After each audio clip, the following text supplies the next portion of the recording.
జనవరి 16వ తేదీన జీవముగల దేవుని మాటలు. మార్కు సువార్త 5వ అధ్యాయము 1వ వచనం నుంచి 20వ వచనం వరకు. వారు ఆ సముద్రమునకు అద్దరినున్న గెరాసేనుల దేశమునకు వచ్చిరి. ఆయన దోణి దిగగానే అపవిత్రాత్మ పట్టినవాడొకడు సమాధులలో నుండి వచ్చి ఆయనకు ఎదురుపడెను. వాడు సమాధులలో వాసం చేసేవాడు. సంకెళ్లతోనైనను ఎవడునూ వాణ్ణి బంధింపలేకపోయెను. పలుమారు వాని కాళ్ళకును చేతులకును సంకెళ్ళు వేసి బంధించినను వాడు ఆ చేతి సంకెళ్ళు తెంపి కాలి సంకెళ్ళను తుత్తునీలుగా చేసెను కనుక ఎవడునూ వానిని సాధుపరచలేకపోయెను. వాడు ఎల్లప్పుడూ రాత్రింబగళ్ళు సమాధులలోనూ కొండలలోనూ కేకలు వేయుచు తన్ను తాను రాళ్లతో గాయపరచుకొనుచు ఉండెను. వాడు దూరము నుండి యేసును చూచి పరిగెత్తుకొని వచ్చి ఆయనకు నమస్కారం చేసి, యేసు, సర్వోన్నతుడైన దేవుని కుమారుడా, నాతో నీకేమి? నన్ను బాధపరచుకుమని దేవుని పేరట నీకు ఆనబెట్టుచున్నానని బిగ్గరగా కేకలు వేసెను. ఎందుకనగా ఆయన అపవిత్రాత్మ ఈ మనుషుని విడిచిపొమ్మని వానితో చెప్పెను. మరియు ఆయన, నీ పేరేమని వానిని అడుగగా వాడు, నా పేరు సేన, ఏలయనగా మేము అనేకులమని చెప్పి తమ్ము నా దేశములో నుండి తోలివేయవద్దని ఆయనను మిగుల బతిమాలుకొనెను.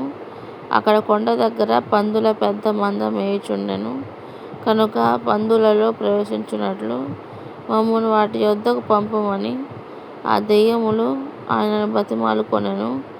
యేసు వాటికి సెలవీయగా అపవిత్రాత్మలు వానిని విడిచి పందులలో ప్రవేశించెను.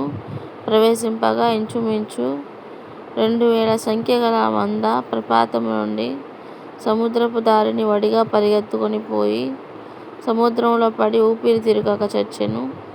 ఆ పందులు మేపుచున్నవారు పారిపోయి పట్టణములోను గ్రామములలోను ఆ సంగతి తెలియజేసిరి.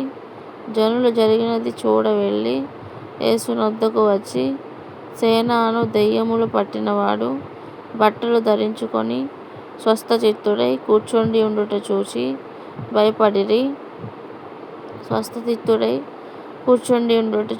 భయపడిరి.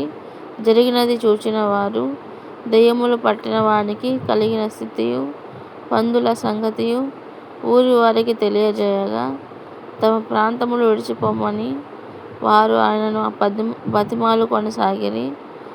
ఆయన దోణి ఎక్కినప్పుడు దెయ్యములు పట్టినవాడు ఆయన యొద్ద తన్ను ఉండనిమ్మని ఆయనను బతిమాలుకొనెను గాని ఆయన వానికి సెలవీయక, నీవు నీ ఇంటివారి యొద్దకు వెళ్ళి ప్రభువు నీ యందు కనికరపడి నీకు చేసిన కార్యములన్నిటినీ వారికి తెలియజెప్పుమనెను.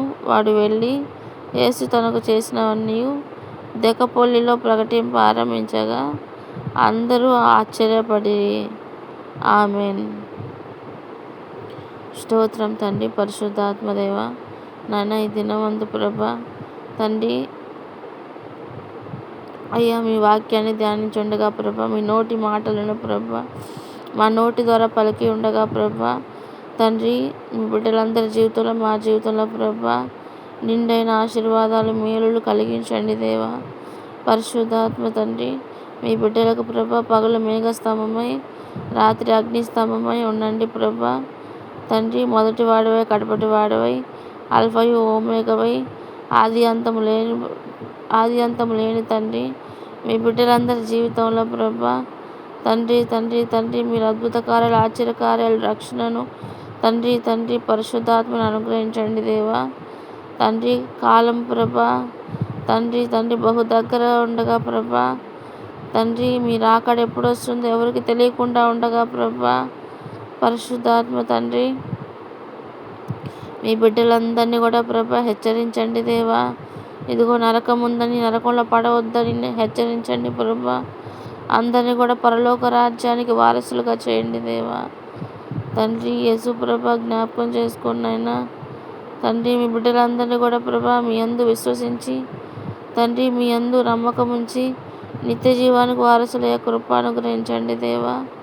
జ్ఞాపకం చేసుకున్నామని నజరేయుడైన యేసుక్రీస్తు నామములో తండ్రి అడిగి వేడుకుంటున్నాం ప్రభా. ఆమెన్. ఆమెన్. ఆమెన్.